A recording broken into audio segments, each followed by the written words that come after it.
a plus 1/a সমান সমান 3 হলে a square plus 1/a square এর মান কত? এই অঙ্কটা করতে হলে আমরা দুটো সূত্র অবলম্বন করব। সূত্রটা হলো যে কি a square plus b square সমান সমান a প্লাস b whole square minus 2ab। এটার আরেকটা সূত্র বলা যায় কি a minus b whole square plus 2ab। এখন দেখতে হবে কোনটা ব্যবহার করা যাবে। যেহেতু আমাদের এখানে প্লাস এর মান দেওয়া আছে তাহলে আমাদের উপরটা ব্যবহার করে অঙ্কটা করতে হবে। এখানে মান দেওয়া আছে যে a প্লাস 1/a সমান সমান 3 হলে a square plus 1/a square এর মান কত? তো আমরা এখন লিখতেছি যে a square plus 1/a square. তো এইটার মান লিখতেছি কোনটা ব্যবহার করবো বলছিলাম এখানে প্লাস এর মান দেওয়া আছে তা আমরা পরেরটা ব্যবহার করব।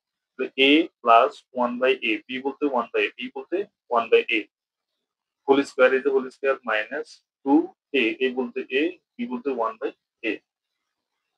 এখন মান বসে দিতেছি a প্লাস 1/a এর মান বলা আছে 3 যে 3 স্কয়ার মাইনাস 2 উপরে নিচে a কাটা যায় তাহলে এখান থেকে কত 9 মাইনাস 2 সমান সমান 7।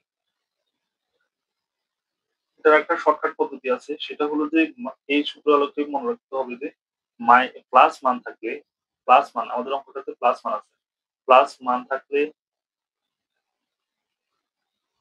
মান থাকলে তার উপর বর্গ করে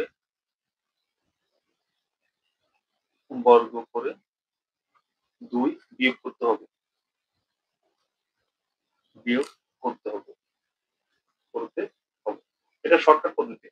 তো আমাদের এখানে প্লাস মান আছে প্লাস মান কত 3 তাহলে 3 এর উপরে বর্গ করে তার থেকে কি করতে বলছে 2 বিয়োগ করতে বলছে -2 তাহলে কত 9 - 2 সমান 7 এটাই आंसर।